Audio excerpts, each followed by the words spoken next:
Dia faly miarahaba antsika rehetra mpanaraka tsy tapaka ny fandaharana Jeanne Forest Santé aty Canada indray ny tenako. Ny horesantsika anio zany dia mikasika ny herisetra atao amin'ny vehivavy.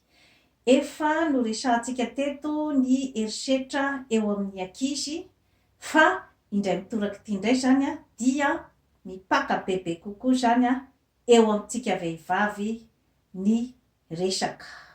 Efa noresahako tetoko ny momban'ny violence conjugale, nazavaiko teto zany ny hoe inona no mahatonga ny violence conjugale ary inona no vahaolana izay aroso zany mikasika ny toe-javatra toy ireny.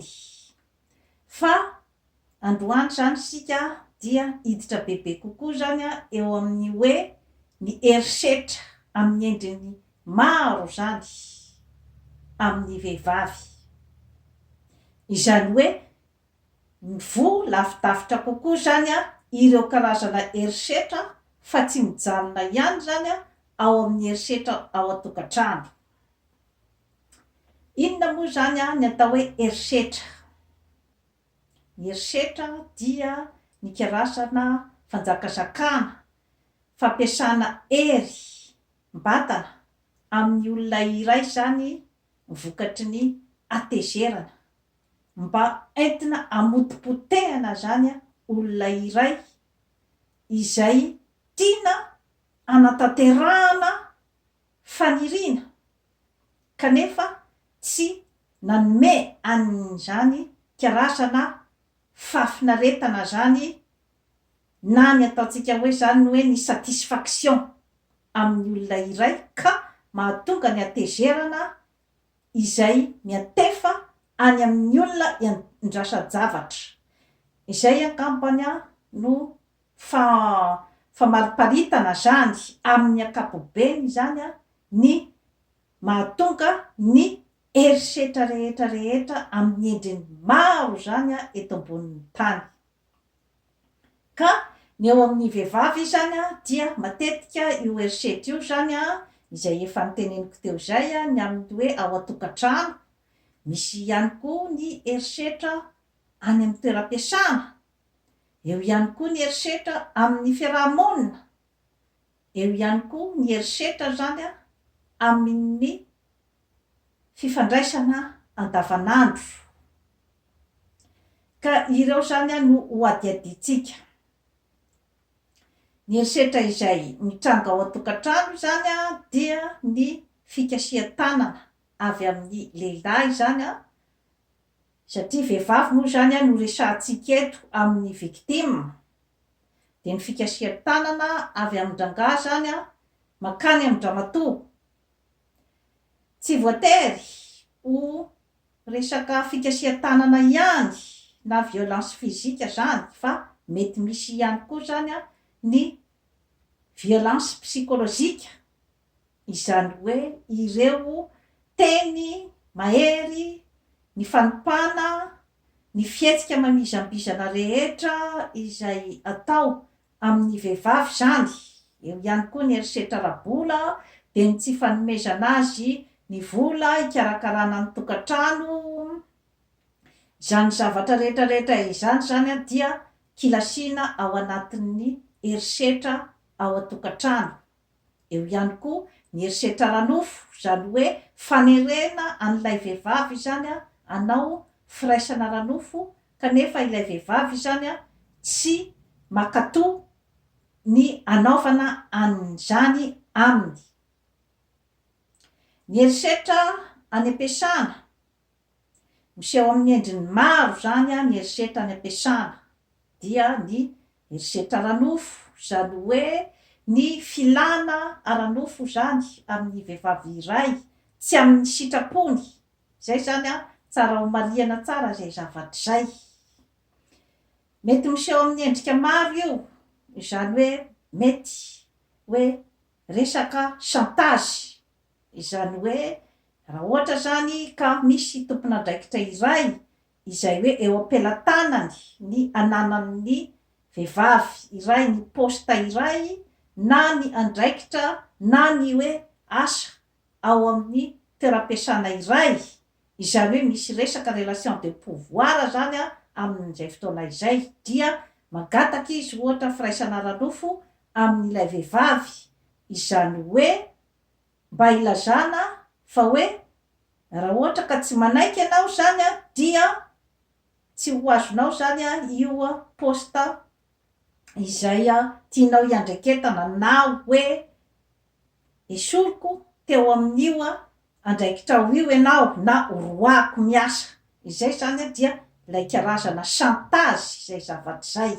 Ka ndraindray zany mifonofono ohatrany hoe ilay vehivavy no nanaiky, kanefa ndraindray ilay vehivavy zany manaiky tsy sazoka satria tsy manam-bola ameloman'ny vady aman-janany ohatra, dia voatery zany manaiky an'ilay karazana chantage.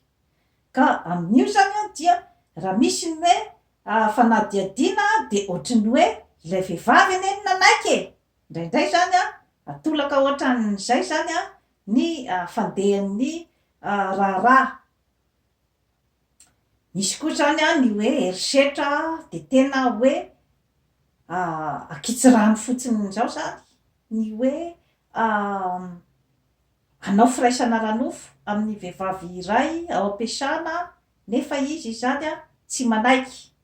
Amin'izay fotoana izay moa zany dia eo ihany ilay atao hoe relation de force, satria ny mpanao an'izay herisetra izay koa zany tsy andeha akory izy andeha hanao herisetra ranofo ohatra amin'ny vehivavy taleniny orinasa iray iasany ohatra, fa misy izay rapport de force zay ny amin'ny hoe ny eritreretiny zany fa olona osaosa kokoa na ambanimbany kokoa zany ny pouvoir ananany no andeha anaovany an'izay karazana herisetra izay.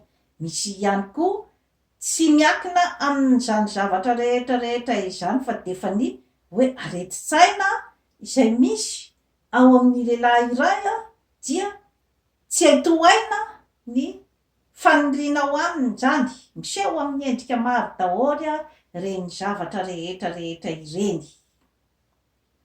Misy ihany koa ny herisetra apitaka, zany hoe ilay vehivavy zany ampisotroana an'ireny ataontsika hoe cocktail de viol moa zany ny anarany, zany hoe zava-pisotro zany de asiana karazana fanafody zany ao anatiny ao, de rehefa hoe entina mandeha amin'ny alim-pandihizana zany lay vehivavy na misotrosotro miaraka amin'ny namana dia asiana an'iny produit chimique iny zany ao amin'ny boisson sotrony, de malemy lay vehivavy ary dia tsy mahatsiaro tena, de afaka anaovana ny karazana abus rehetrarehetra izany. Zay zany dia endrika maromaro fisehoan'ny herisetra mitranga amin'ny vehivavy zany eo amin'ny fiarahamonina. Ka maromaro moa zany ny tranga hita amin'ireny hoe réseaux sociaux reny dia misy koa zany ny hoe aseho amin'ny télé sy ny sisa sy ny sisa. Mbola zavatra sarotra de sarotra zany io zavatra io, na de atao ara hoe aty amin'ny tany mandroso toy ny Amerika Avaratra zany efa enjana de enjana ny lalàna zany mikasika an'io zavatra io. Zany hoe ny karazana harcèlement any am-piasana io zany de efa misy lalàna ny momba an'io ny amin'ny hoe resaka fitoriana, de tena raha ohatra ka misy tokoa ny porofo mazava dia voasazy amin'ny sazy enjana dia enjana na mandoha vola be amina tapitrisany maro na ny giatra, zay zany no sazy aty amin'ny tany mandroso zany. Kanefa eo zany de mbola misy ihany koa zany ny hoe karazana hoe pirofo misy maromaro ve ny vehivavy tratran'zay resaka harcèlement zay a nataon'ny lehilahy iray ao am-piasana. Raha vao maromaro zany a ny vehivavy mitory dia tsy mahazo rariny a ilay lehilahy. Zay zany a fomba fiady zany a aty ary dia dradradradraina any amin'ny filazam-baovao ny mass media sy ny sisa sy ny sisa. Iny zany a hitako hoe teknika mba mampihemotra zany mampihena an'ilay karazana hoe filandratsy zany, satria rehefa hita zany a fa hoe mifarimbona ny vehivavy izay tratran'ilay karazana harcèlement zany a manao fitoriana dia sarotra de sarotra ho an'ilay lehilahy zany a ny hiala ny pirofo ohatraohatran'izay. Eo ihany koa zany a ny hoe karazana fanasiana ny hoe association'ny vehivavy izay miady amin'ny herisetra ohatran'izay. Zay zao dia efa mampiekena ihany koa ny fanasiana ny lalàna entitra mikasika ny toe-javatra ohatran'ireny dia efa mampihena ihany koa. Ary ny hoe rehefa aseho zany a ny olona izay nahavitan'ilay toe-javatra dia mba efa mampihemotra ihany koa, mampihena ihany koa zany ny tany fa tsy zato isan-jato, satria ireny karazan-javatra rehetrarehetra ireny dia vokatry ny ataontsika hoe zany hoe resaka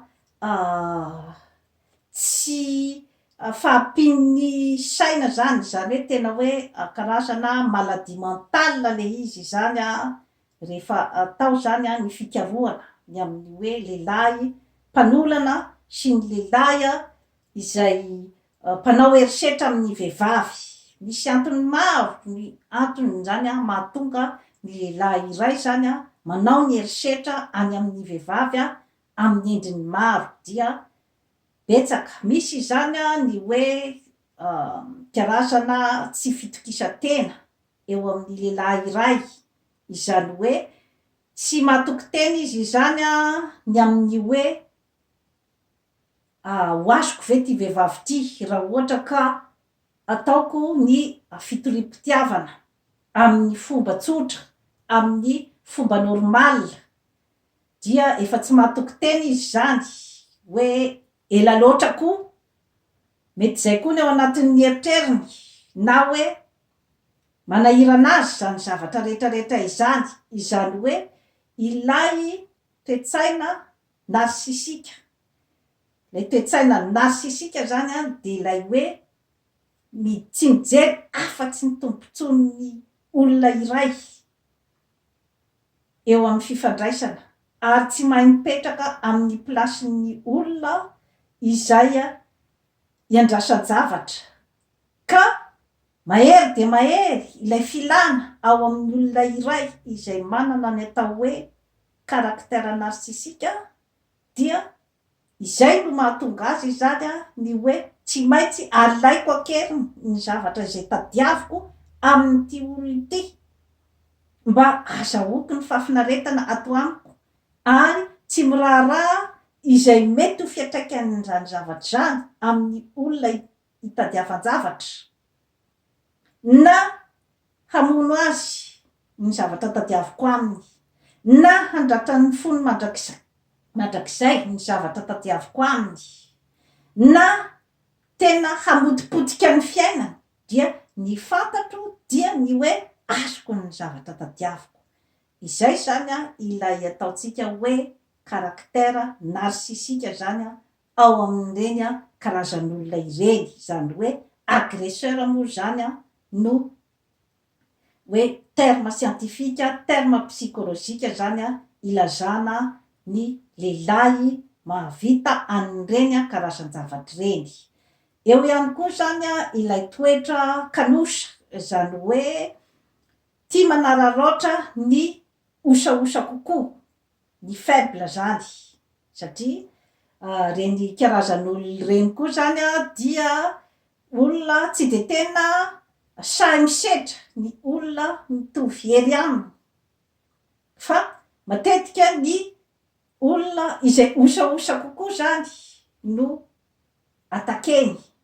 Izany daholo zany ao anatin'ny hoe mahatonga ny olona. Eo ihany koa ny fidorohana zava-mahadomelona, ny fisotroana toka, eo ihany koa ny hoe karazana areti-tsaina amin'ny endriny maro samihafa, toy ny dépression nerveuse izany, toy ny an'ireny hoe névrose sy ny hoe schizophrénie amin'ny terme psychologique daholo moa zany zavatra rehetrarehetra izany. Dia eo ihany koa ny hoe mety ho fifandraisana tsy de mety loatra zany tamin'ny fifandraisan'ny reny sy ny zanaka.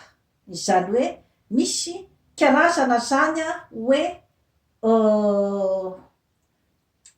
tsy fitiavana na ny hoe haine zany lolo-po amin'ny vehivavy. Misy zany tsy fitiavana ny vehivavy, ka eo zany no hoe tsy fantatro zay hoe ahoana ny fomba ny fifandraisana, satria raha ohatra koa zany ny hoe fifandraisan'ny reny sy ny zanaka tsy nahatsapan'izay hoe karazana fitiavana, tsisy takalin'izay ohatra ny zaza iray teo amin'ny reny sy ny zanaka, dia mitondra karazana zany hoe lolo-po sy valifaty ao amin'ny olombelona iray zany izay relation nisy teo amin'ireny sy ny zanaka izay. Ka raisiko ohatra zao ny hoe drame nisy tamin'ny polytechnique taty Montréal efa polo taonany maro zany zavatra zany. Zany hoe ny vehivavy voalohany nianatra tao amin'ny polytechnique zany nisy ranamana izay tsy de milamina loatra zany ny sainy, dia nandray basy izy zany dia niditra tany amin'ny polytechnique, ary dia tonga tao izy zany de rehefa moa hoe sendra tapoka moa zany ny olombelona de tsy niomana tamin'izany zavatra zany, ka mora ho an'ny agresseur zany ny paralyser na olona firina no eo zany. Niditra izy zany de olona kalma tsara, mitondra saky izy ary nataony basy, de niditra izy tao amin'ny salle izay nisy vehivavy sy lehilahy zany, tao amin'ny salle nianaran'ny tao amin'ny polytechnique zany. De niditra izy de kalma tsara izy niteny hoe namoaka ny basy zany, de hoe misy tahozy izy ny vehivavy aty amin'ny ilany, de misy tahozy izy ny lehilahy aty amin'ny ilany. Andala hozy izy mivoaka, ianareo lehilahy fa ny vehivavy no mijanona eto. De iny de nirarafany basy zany ny vehivavy. Efa misy fito angamby izy zay ny isany, de mbola tao foana moa zany ny fahatsiarovana an'izay drame zay aty Montréal aty Canada isaky ny 6 décembre zany, satria andro 6 décembre zany nisehoan'io zavatra io. Ka rehefa tao zany ny fanadiadiana ara-psychologique an'io ranaman'io, dia marary saina izy io, ary ny fifandraisany teo amin'ny reniny zany no nisy problème, satria efa divorcé zany ny reniny sy ny rainy, dia le vehivavy zany ilay karazana vehivavy hoe betsaka be zany lay andraikitra izay raisiny zany, de matetika zany izy miasa ivelan'ny tokantrano, tsy de manam-potoana loatra zany na ny faneraserany amin'ny zanany, ary raha ohatra koa tao anatin'ny fanadiadiana zany dia diso stricta be loatra zany ny fifandraisany tamin'ny zanany. Zany hoe tsy naheno mihitsy zany ny karazana fitiavany reny zany io ranaman'io. Zay aloha zany no hoe fanadiadiana. De ohatrany hoe manana zany izy karazana lolo-po amina vehivavy. kanefa fanadiadiana daholo moa zay zavatra rehetrarehetra izay fa ny tena baziny a de ny hoe marary saina ilay ranamana. Eo ihany koa zany a ny hoe lolo-po amina vehivavy, mety hoe olona izay hoe nanana fahadisom-panantenana ohatra tamina fiarahana tamina vehivavy ohatraohatran'izay zany a dia hoe tsy manana karazana fiatrana zany a na fitiavana ny vehivavy ao zany a dia misy fikarohana maro zany a ny antony mahatonga ny hoe violence atao amin'ny vehivavy zany. Fa raha ny tena hoe fehiny zany aloha de ilay resaka hoe karaktera narsisika, izany hoe ilay tsy mitsinjo afatsy ny zavatra tadiaviny, ny zavatra mamalifaly azy, ny zavatra ahitany fahafinaretana zany, ka izay zavatra zay zany a de hoe à l'extrême, zany hoe atao zany a zay azahoana an'izay zavatra tadiaviny zay a na amin'iza na amin'iza zany, dia anaovana karazana herisetra zany ny fangalana azy. Izay zany a no raha ohatra zany a fitinitsika zany a ny momba ny herisetra atao amin'ny vehivavy, inona zany a no zavatra tokony atao. Izay efa niteneniko teo zay, ny hoe tokony misy ny lalàna zany a izay apetraka mazava zany a momba an'ireo karazan-javatra rehetra izay niteneniko teo izay. Fa eo amin'ny hoe fitandrovana zany amiko no atao mafimafy kokoa, satria tsika tsy haniry an'izany hoe olona efa voatifitra basy na voatombo-kantsy na ohatran'izay zany, fa ny hoe eo amin'ny resaka fitandrovana tokony zany a misy ny hoe karazana centre izay hoe mpamolavola manokana, mpijery manokana zany a ny resaka ohatran'izany violence atao amin'ny vehivavy, ohatrany efa misy any Madagasikara zao ohatra hoe reny centre Vonjy, ny vadin'ny filoham-pirenena koa ohatrany efa manana an'le hoe ONG ny resaka violence conjugale. Kanefa moa hoe eo amin'ny resaka fitandrovana izay tiako hotenenina zany a dia eo amin'ny toe-panahiny tsirairay mihitsy, tsara ho marihana fa manana foana zany a ny fiarahamonina ohatrany hoe andeha hitady zany, izany hoe hitady zavatra anamelohana an'ilay vehivavy ho nahatonga an'ilay herisetra. Izay indrindra mantsy zany a no tiako hidirana. Tsy tompoko aza miditra amin'izay hoe fanamelohana, satria ne izy nanao minizipo, satria ne izy milelalela be rehefa miresaka amin'ny vadiny de zay no mahatonga ny vadiny kapoka. Tsy tompoko, tsy resaka an'izany mihitsy hoe ilay vehivavy no nanao an'izao na nanao an'izao nahatonga ny vadiny kapoka, fa ilay lehilahy mihitsy no manana problème mental. Ka iny zany a aty Amerika Avaratra de efa misy ihany koa zany ny centre miaraka amin'ny psychologue izay a mamolavola sy mitsabo ary mijery akaiky zany ny problème an'ireo lehilahy izay hoe violent amin'ny vadiny, ireo mikasy tanana sy ireo manao karazana harcèlement sy ny any. Efa misy zany a ny hoe karazana terapia na fitsaboana ara-tsaina zany atao an'ireny karazana lehilahy ireny. Ka tokony hijery ihany koa zany a ny Madagasikara ny resaka ohatran'izay, dia misy ihany koa ny karazana hoe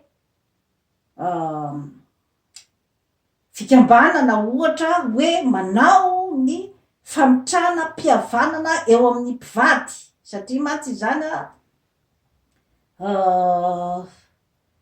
arakarak'le hoe fomba fisainan'ny fiarahamonina zany a nitondrako azy, satria isika malagasy tia mandeha amin'izay hoe moramora, tia mandeha amin'izay hoe famitrana-pihavanana zay, de araky ny fiheverako zany a tokony ho raisina zany a au sérieux ny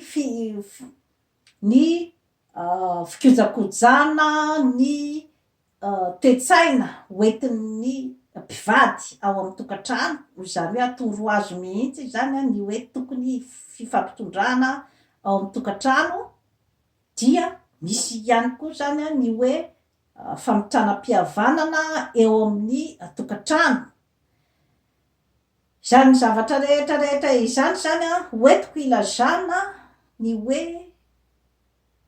mila jerena manokana zany ny momban'io herisetra atao amin'ny vehivavy io, satria ny vehivavy ene no atriky ny fampandrosoana amin'ny firenena iray. Ka raha ohatra ka hoe ny vehivavy zany a no voaporiporitra, ny vehivavy zany a no voahitsakitsaka zany ny zony a, voateritery izy, tsy afaka miteny, tsy afaka maneho ny heviny, dia azakaka raha ohatra ka hoe ny hevi-dehilahy foana zany no hoentina, ka raha hevi-dehilahy no hoentina foana nge ao amin'ny firenena iray, dia azakaka raha ohatra ka misy ny matinona, ny kere, satria ny renim-pianakaviana no tokony hanana n'izay sentiment zay, ny hoe nona ny zanako tsy maintsy miady a ny hinanany zanako. Fa ny lehilahy raha hoe ara-biolojika sy ara-psikolojika dia tsy zatsy miteny lehilahy rehetra, fa raha ny hoe atao zany ny tombatompana tsy prioriteny ny hoe zaza nona ao atokantrano, raha tsy mba misy ny atao hoe influence ny vehivavy. Mila fantatritsika daholo zany zavatra rehetrarehetra zany. Za tsy miteny hoe ny lehilahy rehetrarehetra, tsy miteny aho hoe ny lehilahy rehetrarehetra, misy ny lehilahy endry, misy ny lehilahy manan-tsaina, fa zay zavatra zay zany a entiko hitenenana fotsiny ny amin'ny hoe rôle ny vehivavy zany a ao atokantrano amin'ny fiarahamonina. Ka raha ohatra io zany a no hoe voateritery zany a ny anaovany an'izay karazana andraikitra zay, dia zay ny mampikorosofahana ny fiarahamonina, zay ny mampikorosofahana ny tokantrano. Ka mila zany a ny hoe fanajana sy ny hoe fiarovana ny vehivavy. Eo zay zavatra rehetrarehetra izay a, ny hoe lalàna, eo ny resaka fiarahamonina izay tokony hitandro ny zon'ny vehivavy a, eo ny association. Fa indrindrandrindra koa zany a dia ny tenanao vehivavy, enao no tokony hitaizan-tena, izay no dikany hoe développement personnel izay averimberina foana eto amin'ny zany forêt santé. De ny fanananao ny fitokisantena, ny fanananao ny fitiavanao ny tenanao, ny fankasitrahanao ny tenanao, ary ny fikojanao ny vatana, ny saina ary ny fanahy, mba hahafahanao miatrika ny fiainana andavanandro, ny olana rehetra, inona ny olana ary inona ny vahaolana. Mila mipetrapetraky tsara zany a zay zavatra rehetrarehetra izay. Mendrikay ve ny hokapohana, mendrikay ve ny atao tsinotsinona, mendrikay ve ny karazana tsindry azo lena amin'ny endriny maro, enao ihany dia afaka mamaly an'izay fanontaniana izay. Ka raha ohatra ianao ka tia ny tenanao a, manaja ny tenanao, dia ataoko angamba fa tsy anaiky zavatra ohatran'izany, satria mbola maro ny adidy izay miandry anao eto ambonin'ny tany, ary ny zavatra izay hoe tokony ho tontosainao amin'ny olona manodidina anao sy ny tenanao ary ny firenenao. Raha ohatra ka mahatsapa an'izay zany isika vehivavy, dia ahay andray andraikitra mikasika an'izay hoe karazana olana izay mety mipetraka eo amin'ny fiarahamonina izay sy ny hoe ao amin'ny tokantrano. Satria mbola karazana tabo zany io zavatra rehetrarehetra io. Vitsy zany ny vehivavy no sahy mivaky ny zavatra mahazo azy ao an-tokantrano, misahy mivaky ny zavatra mahazo azy any am-piasana, nefa zany zavatra rehetrarehetra izany dia miteraka arerahan-tsaina, areraha-batana ary dia mandeha hatrany amin'ny aretina sy ny fahafatesany zany zavatra rehetrarehetra izany eo amin'ny vehivavy. Kanefa ny vehivavy no tokony hitsangana amin'ny fiarahamonina, hampandeha ny fiarahamonina, ravaky ny tokantrano, ravaky ny fiarahamonina ny vehivavy. Ka raha ohatra ka potepotehana, tsisy afan'ny voninkazo io. Voninkazo, maro ny zavatra entiny voninkazo, ny fahafinaretan'ny maso, ny fofona entiny, ary ny energie pozitiva entiny ny voninkazo. Ka raha ohatra ka potepotehanao ny voninkazo sy ny zava-maniry sy ny zava-boary, dia any aminao ihany no iverina ny karazana herisetra izay ataonao amin'ireo karazan-javatry ireo. Izany hoe ny herisetra izay ataon'ny fiarahamonina amin'ny vehivavy zany dia iverina amin'ny fiarahamonina ihany, amin'ny faharavan'ny fiarahamonina sy amin'ny fahapotepotehan'ny fiarahamonina. Atsipy ny teny any an-tandroky ny omby, atsipy ny tady any an-tandroky ny omby, atsipy ny teny any am-pony mahalala. Satria miainga amin'ny tsirairay ny fampandrosoana, miainga amin'ny fiarahamonina. Efa nasehoko tetoko ny famahan'ny hawaiiana ny ratrapony tamin'ny hoe Ho'oponopono. Misy filozofia matanjaka ao amin'ny hawaiiana amin'izay zavatra izay, satria tsy resaka hoe te hitovy amin'ny lehilahy, izay mantsy raha vao hoe miteny zany ilay vehivavy de te hitovy zo amin'ny lehilahy. Tsy tompoko, lehilahy de lehilahy zay, vehivavy de vehivavy zay ihany, samy hafa zay. Kanefa tokony hifanaja, tsy misy zany ny hoe tokony hoe ambony sy ambany, satria raha vao miditra koa mantsy zany tsika amin'ilay hoe ambony sy ambany, defa manova zavatra ihany koa zay. Satria izay mieritreritra ny tenany ho ambony zany dia afaka manao izay tiany atao zany amin'izay eritreretina fa ho ambany. Eo zany defa misy zavatra tsy mety, fa hoe samy manana ny maha izy azy, samy manana ny andraikiny, samy manana ny talentany, samy manana ny zavatra entiny ao amin'ny tokantrano sy amin'ny fiarahamonina, ary dia tokony hiara-hientana zany nampiasa amin'izay karazana talenta izay mba hanatsarana ny tokantrano, mba hanatsarana ny fiarahamonina, mba hanatsarana indrindrandrindra ny firenena. Satria raha mbola mipetraka izay le hoe fanaovana tsinotsinona ny vehivavy izay, dia eo sika miverimberina eo ihany, eo miodikodina eo ihany, miodikodina eo. Ka iverenako kely zany ny metody hawaiiana